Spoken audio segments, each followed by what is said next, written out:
meus queridos, minhas queridas, aqui quem fala é seu professor Guilherme Lemos, do projeto Maratona de Atualidades. Estamos iniciando o ano letivo de 2019. Nosso compromisso, sua aprovação. Vamos trabalhar 3 temas inicialmente. Hoje a gente está contemplando o tema de número 1. Eu já preparei para vocês uma aula sobre o incêndio no Museu Nacional do Rio de Janeiro, abordando o tema valorização da cultura no Brasil. Aula de número 2, tema 2, Estatuto do Desarmamento e o decreto sobre posse de arma do governo Bolsonaro. E a aula de número 3, eu vou trabalhar com vocês os ecocídios. Vamos estabelecer aqui uma comparação entre a tragédia em Mariana e a tragédia em Brumadinho. A tragédia em Mariana como a maior tragédia ambiental do país. A tragédia em Brumadinho, a maior tragédia trabalhista do país. Ok? Então eu tenho esses 3 temas já planejados para trabalhar com vocês. Estou muito feliz de estarmos reiniciando o nosso projeto e eu gostaria muito que, além de seu like aqui embaixo, você indicasse o nosso projeto para os seus amigos, que você compartilhasse, socializasse esse conteúdo. A manutenção desse projeto se faz a partir da sua admiração, reverberando assim likes e mais inscritos para o canal, ok? Vamos trabalhar o tema número 1, galera. Incêndio no Museu Nacional do Rio de Janeiro. Para mim, um crime contra a humanidade. Vamos iniciar fazendo uma localização geográfica desse museu. Qual a localização? Parque Quinta da Boa Vista, zona norte do Rio de Janeiro, bairro de São Cristóvão. Estamos falando da maior e mais antiga instituição científica do país. Maior e mais antiga instituição científica do país. Só para tu teres uma ideia, um dos maiores museus de história natural e antropológica da América Latina. Imagine que esse museu é um patrimônio histórico, cultural do Brasil.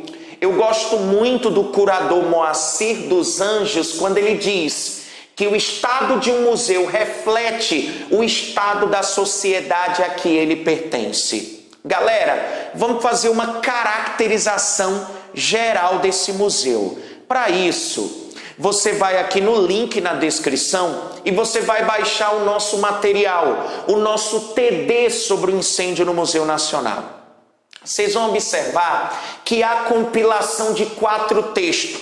Como eu sei que quem está me assistindo tem diferentes formas de pensar, nós temos um público muito heterogêneo.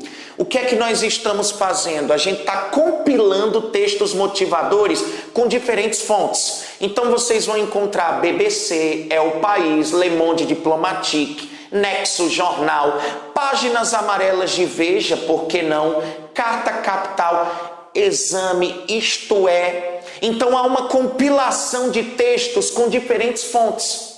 Então eu exijo de ti pensamento crítico para você filtrar aquilo que realmente tenha valor para ti, por exemplo, numa produção textual, numa redação. Então, se você pegar o nosso material, você vai ver que logo após esses textos, eu tenho alguns diagramas que nós vamos preencher. O primeiro é justamente a localização geográfica. Você vai ver um mapa de localização e ao lado um quadro em branco. Coloca aí para mim, Parque Quinta da Boa Vista, zona norte do Rio de Janeiro, bairro de São Cristóvão, maior e mais antiga instituição científica do país. Lembra? Um dos maiores museus de história natural e antropológica da América Latina. Você vai colocar dentro do quadro branco. Segundo ponto, características gerais desse museu. Ok? Vocês vão ver que há uma relação de informações e ao lado tem algumas lacunas. Eu peço que você, munido de caneta, de lapiseira, vá fazendo o preenchimento desse material, ok? Galera, dia 6 de junho de 1818, Alguns historiadores datam de agosto de 1818, mas eu estou me utilizando da fonte Nexo Jornal. 6 de junho de 1818 é a data de fundação do museu, ok? Dia 2 de setembro de 2018, dia 2 de setembro do ano passado, é a data do incêndio de grandes proporções que atingiu esse museu. Se vocês observarem, 1818 até 2018, você já tem aí algo simbólico. O museu pegou fogo no ano em que completava 200 anos. Ou seja, era o ano do bicentenário do museu. Guilherme, quem fundou esse museu? Dom João VI, o Clemente. Dom João VI é o fundador desse museu. Perfeito? Esse museu, galera, fica localizado num palácio, num palacete de estilo neoclássico. Foi o local de nascimento, inclusive, de Dom Pedro II Magnânimo, ok? Lembra disso? Inicialmente sediado não no Parque Quinta da Boa Vista. É importante que você domine essa linha do tempo. Inicialmente o museu estava sediado no Campo de Santana. Até 1889, o palacete foi residência da família imperial brasileira. A partir de 1892 vai ocorrer um processo migratório. O museu sai do Campo de Santana e paulatinamente migra para o Parque Quinta da Boa Vista, onde é até o presente momento. Então lembra, primeiro esse museu foi residência da família real brasileira. Depois que ele vai ser utilizado para esse equipamento educativo, para essa plataforma de aprendizagem. Lembra, esse museu eram duas instituições em uma. Era um local de exposição e era um local de pesquisas científicas. Originalmente, 2 pontos, um museu real. Tranquilo? Excelente. Guilherme, tu estás falando tão bem desse museu. Óbvio, Dom João VI e Dom Pedro II tinham um objetivo com a construção dele: promover o progresso econômico e cultural do país. Mas Gui, quando é que esse museu vai degringolar? Quando é que esse museu vai entrar num processo de decadência, de sucateamento? Turma, 1946. No ano de 1946, o Museu Nacional vai ser incorporado à Universidade Federal do Rio de Janeiro. Então, o museu estava vinculado ao Ministério da Educação. Acompanhe que, apesar dos cursos de licenciatura, dos cursos nas universidades federais serem os de melhor ensino, eu sou fruto, graças a Deus, do curso de Geografia da Universidade Federal do Ceará, com muito orgulho. Nós sabemos que essas instituições estão sucateadas. Imagine instituições administradas por estas. Então, adivinha? Goteira, ataque de cupins. Algumas salas não estavam mais abertas à visitação porque havia risco do teto desabar, sustentadas assim por andaimes. Então, a partir de 1946, o museu vai ser incorporado ao FRJ, vinculado ao Ministério da Educação. Informação importante, galera. Dentro desse museu, só para vocês terem uma ideia, em 1838, quando o museu só tinha 20 anos de criação, o museu já dotava de 18 mil itens. Olha o acervo, 18 mil itens. No momento do incêndio, o museu já contava com um acervo de mais de 20 milhões de itens. Foca! Como diz Rick Chester, pega essa visão, meu querido. 90% do acervo foi perdido. Dentro desse museu, eu ainda tinha um equipamento muito importante, que era uma biblioteca chamada Francisca Keller. Essa biblioteca tinha um acervo enorme e, infelizmente, nós perdemos boa parte desse acervo, ok? Lembrando, esse museu ele se destacava por ter um acervo ligado, por exemplo, à geologia, antropologia, arqueologia, paleontologia, botânica, entomologia. Imagine a importância desse museu. Gui, me diz uma coisa, quais foram as causas? Primeira coisa, como esse museu era administrado pela Universidade Federal do Rio de Janeiro, obviamente a polícia que tem competência para essa investigação é a Polícia Federal. O que foi que a Polícia Federal descobriu? Inicialmente, havia um vigia no museu que alegou que o incêndio teria começado de cima para baixo e que por esta razão teria caído, por exemplo, um balão no teto do edifício. Essa versão foi logo refutada. De acordo com a Polícia Federal, teria ocorrido um curto-circuito no laboratório audiovisual desse museu, deflagrando assim um incêndio de grandes proporções. O que chama a atenção, turma, é que o museu que reunia uma das maiores coleções de pterossauros do mundo era dotado de 2 hidrantes. Quando o corpo de bombeiros coloca as mangueiras nesses hidrantes, eles estavam secos. Ou seja, o chefe do corpo de bombeiros teve que se utilizar de caminhões-pipa com água potável, além de tentar captar água do lago que ficava dentro do parque da Quinta da Boa Vista. Então você observa o amadorismo, você observa um local que guardava boa parte de nossa história, de nossa memória, sem um sistema anti-chamas. E o que me chama a atenção também é a recorrência dessas tragédias. Se vocês observarem, em 2010, o Museu do Butantã. Em 2013, o Museu de História Natural de Minas Gerais. Em 2015, o Museu Nacional de Língua Portuguesa. Em 2018, o Museu Nacional do Rio de Janeiro. Então, é comum, infelizmente, nessas metamorfoses aí do espaço habitado, você ter a ocorrência de incêndios em museus. Infelizmente. Ok? Então, olha só. A gente fez uma caracterização desse museu. O que é que eu queria trabalhar com vocês agora? Eu queria trabalhar o seguinte. Vocês sabem que cultura, infelizmente no Brasil, está sendo tratada como vilã. E diga-se de passagem, o governo brasileiro não investe muito em cultura. Eu sei que existem áreas essenciais, mas lembre-se, um país sem história é um país sem memória. Então, olha que coisa importante a gente pode salientar. O governo investe pouco em cultura. Se vocês observarem, pegando-se as instâncias federal, estadual e municipal, nós temos um investimento de 0,1% em cultura. Outro ponto relevante é vocês encontrarem onde está a cultura dentro da nossa Constituição.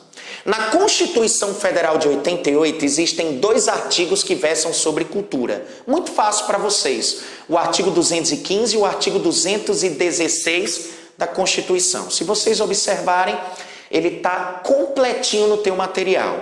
O artigo 215, galera, muito simples. Você vai resumir, sintetizá-lo da seguinte forma.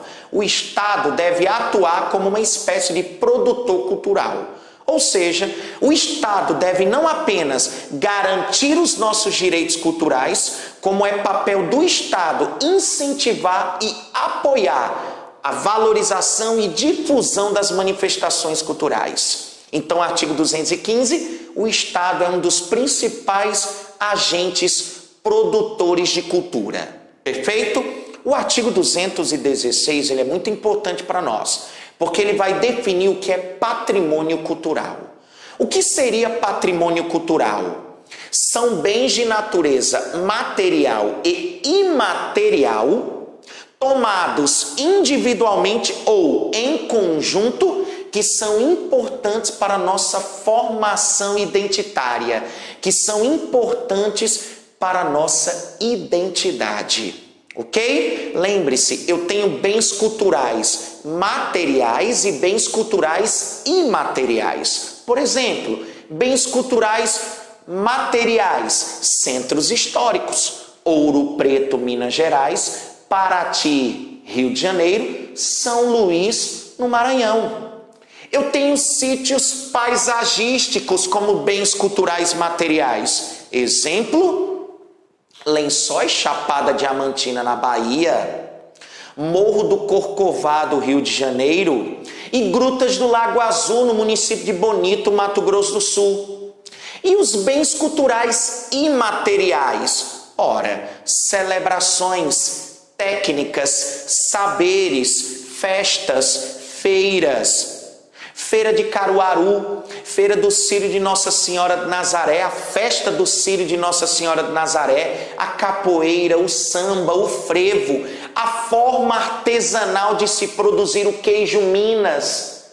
Tudo isso, turma, é patrimônio cultural, ok? Lembrando, IPHAN, Instituto do Patrimônio Histórico e Artístico Nacional, tem a função de realizar o tombamento desse patrimônio, perfeito? Então imagine que com relação ao museu, não apenas os objetos, os documentos, por exemplo, nesse edifício, eu tinha a Declaração de Independência de 1822.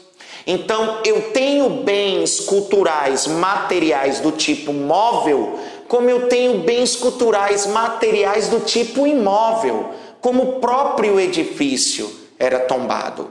Perfeito? Então, eu gostaria muito que vocês filtrassem essas informações, porque eu julgo extremamente necessárias. Eu vou agora dar uma dica para quem é meu aluno na região do Cariri. E nós comentamos que a nossa prova aqui da URCA, Universidade Regional do Cariri, aborda muito a questão da cultura, que nada mais é do que aquilo que nos torna humanos. Observe, o Brasil não é um país imperialista. O Brasil não é um país reconhecido como um país dominador. O que é que torna o Brasil grande?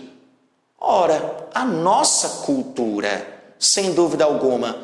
E a gente perdeu boa parte dela, infelizmente, com essa tragédia. Só para vocês terem uma ideia, eu gosto muito de fazer analogias, né? Eu gosto muito de trazer essas curiosidades. Olha só, na Copa do Mundo de 2014, o estado do Maracanã recebeu 1,3 bilhão de reais em um único ano, só em reformas. O Congresso Nacional, a Câmara dos Deputados e o Senado, só para funcionar demanda por hora 1,16 milhão. Entre salário, manutenção dos prédios, assessores, enfim, 1,16 milhão por hora. Só em lavagem de veículos oficiais do governo, a gente gasta anualmente 563 mil reais. Com a manutenção do Palácio da Alvorada, 500 mil reais por ano. Só com o funcionamento do Supremo Tribunal Federal, salários, enfim, todo o investimento que é feito, em 2 minutos é gasto em torno de 300 mil reais. O Museu Nacional do Rio de Janeiro deveria ter recebido 549 mil reais no ano de 2018. Só recebeu 268.400 reais. Havia fechado um acordo com o BNDES, com o Banco Nacional de Desenvolvimento Econômico e Social, obviamente para receber uma série de reformas e esse bendito sistema anti-chamas, mas não deu tempo. Isso é só para mostrar para vocês a prioridade que não é dada à questão da cultura do país. Perfeito? Tranquilo? Galera, caso apareça a região metropolitana do Cariri, para quem vai fazer o vestibular da URCA, principalmente no curso de Direito, eu vou lhe dar essa dica. A região metropolitana do Cariri foi criada no dia 29 de junho de 2009 pelo governador Círio Ferreira Gomes. É o nosso antigo Crajubá, Crato Juazeiro Barbalha, que forma uma conurbação, uma junção entre duas ou mais cidades. Essa região metropolitana do Cariri é o conjunto formado por uma cidade polo, Juazeiro do Norte, e os municípios circunvizinhos que Juazeiro do Norte influencia. Eu tenho 9 municípios formando a região metropolitana do Cariri. Área total, 9 municípios reunidos, 5.406 quilômetros quadrados. População, 602 mil habitantes. PIB, 7 bilhões de reais. Lembrando, Juazeiro é a cidade polo, é a cidade mais populosa, ok? A cidade que produz a maior parte da riqueza, quase 3 bilhões, entretanto, menor área, apenas 248 quilômetros quadrados. Você completa aí no teu material. O maior município é o Crato, com 1.176 quilômetros quadrados. Então, por exemplo, um sítio paisagístico aqui em Juazeiro do Norte, a Colina do Horto, ok? Um centro histórico, Barbalha, que teve a primeira área urbana tombada no estado do Ceará. Ok? Você ainda poderia pegar como centros históricos as cidades de Icó, Viçosa de Ceará, Sobral, ok? Aracati. Você ainda poderia pegar como sítios paisagísticos os monólitos do Quixadá, ok? Além disso, como bem cultural e material, você poderia pegar o nosso reisado de couro, o nosso grupo de penitentes, ok? Então, galera, a cultura muito vasta em relação à região metropolitana do Cariri. Lembre-se, esse tema pode fazer parte sim das suas avaliações. Eu estou esperando que caia, por exemplo, na prova de ciências humanas, alguma questão envolvendo geografia com tipos de rochas, no campo geologia, trazendo o quê? O meteorito de Bendengó. Só um minutinho.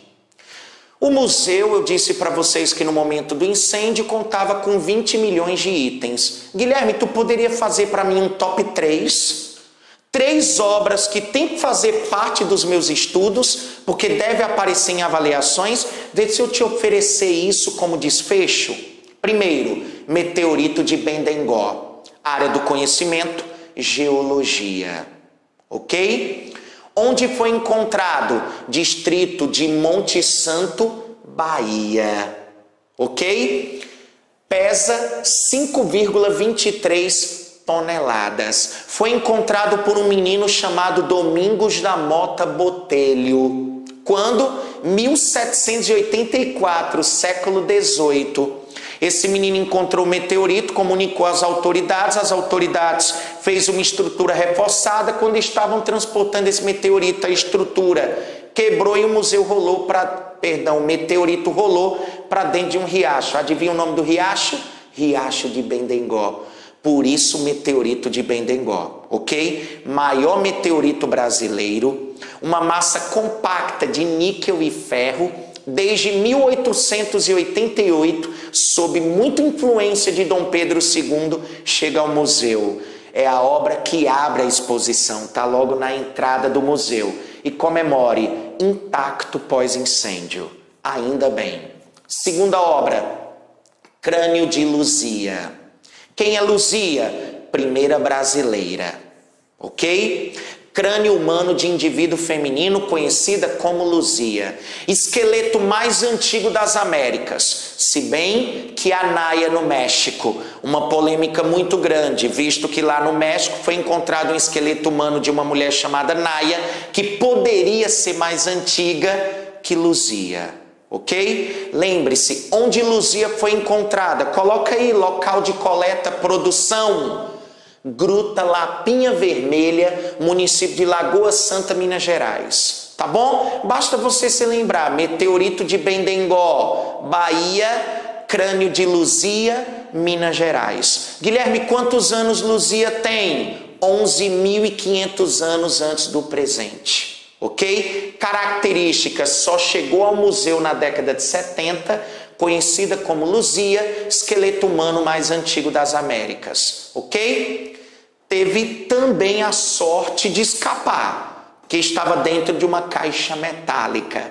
O mesmo não podemos falar do caixão egípcio de Chamu em Sur. Área do conhecimento, arqueologia.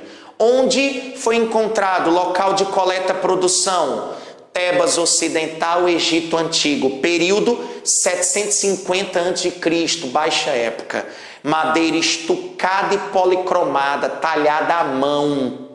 Foi trazida para o Brasil em 1876, depois da segunda visita de Dom Pedro II ao Egito.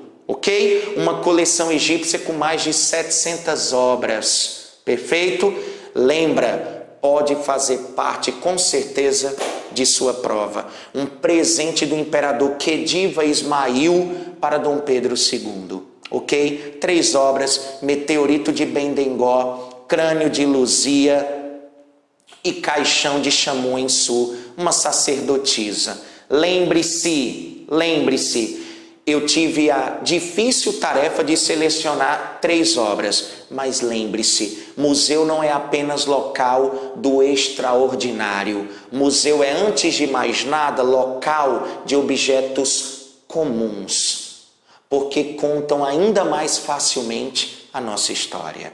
Cheiro grande, fica com Deus. Espero que você tenha gostado dessa aula e saiba, o nosso compromisso é com a sua aprovação. Não esquece de dar like, dá aquela indicada, imprime o material e gabarita a questão ao final, ok? Vai ter um texto contrapondo o Museu do Amanhã com o Museu Nacional. Faça a leitura, tem 4 itens. Lembre-se, o texto ele não é meramente narrativo, apesar de ter elementos de narração, é um texto dissertativo argumentativo.